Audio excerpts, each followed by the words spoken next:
the myth. In the outer reaches of the Velhari expanse, children were put to sleep with one particular story. Not a fairy tale.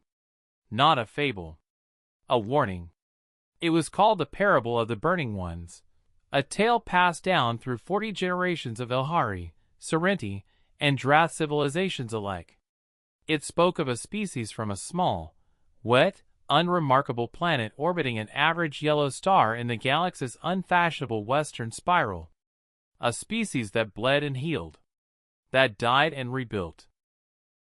That was fragile as glass and stubborn as stone. A species that had, according to ancient records, once fought a war lasting 4 of their years against 6 allied galactic civilizations simultaneously, and had not lost. Most scholars had long since classified the Burning Ones as mythology.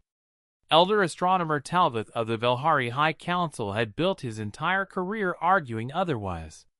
He had been laughed out of 3 academic institutions and 2 government hearings.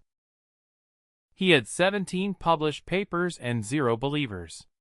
On the morning the long-range scanners lit up like a dying star, every single one of those believers found him at once. The signal. It was not a weapon. It was not a threat. It was a greeting.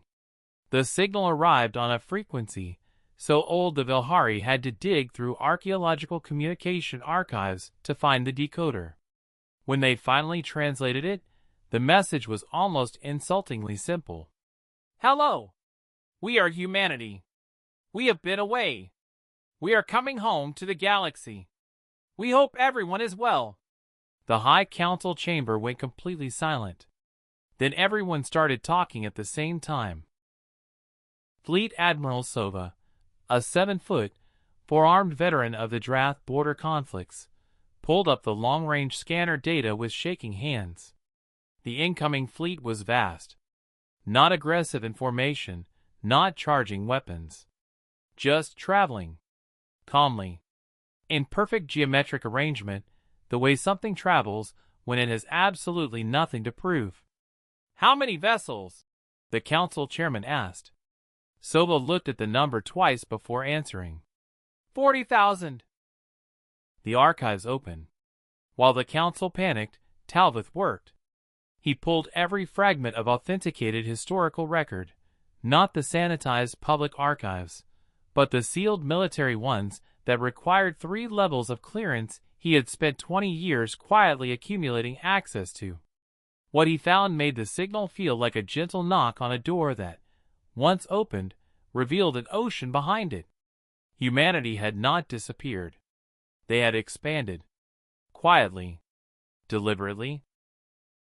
Into the dark spaces between galaxies where no consortium telescope pointed, where no trade route ran, where no civilization had reason to look.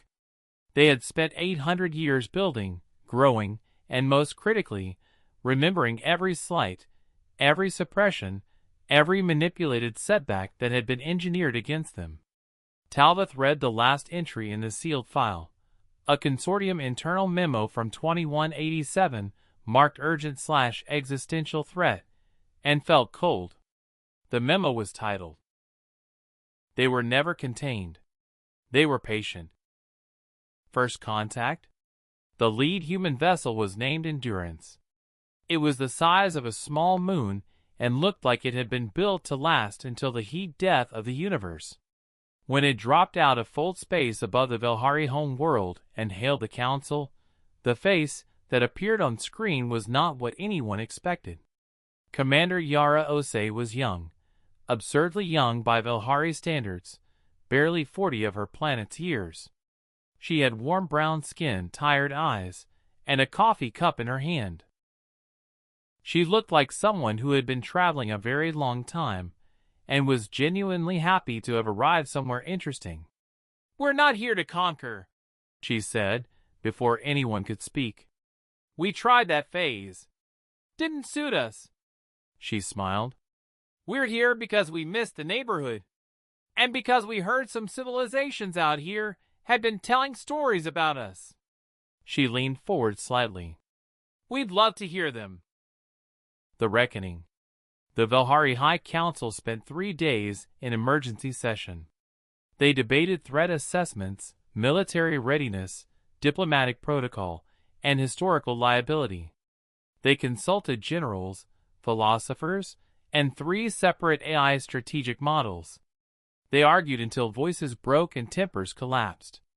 In the end, it was old Talbot, not a soldier, not a politician, just a stubborn astronomer who had been right about everything, who stood up and silenced the room. "They came in peace," he said quietly. 40,000 ships, and not one weapon charged. They sent a greeting. In our oldest frequency. He paused. The legends never said the burning ones were cruel. They said they were formidable. There is a difference. And right now, they are waiting politely for an answer. He sat back down. I suggest we give them one. The galaxy had spent centuries fearing the return of humanity. What they had forgotten. What the legends had always whispered between the lines was that humans were not coming back as conquerors. They were coming back as something far more dangerous. They were coming back as neighbors.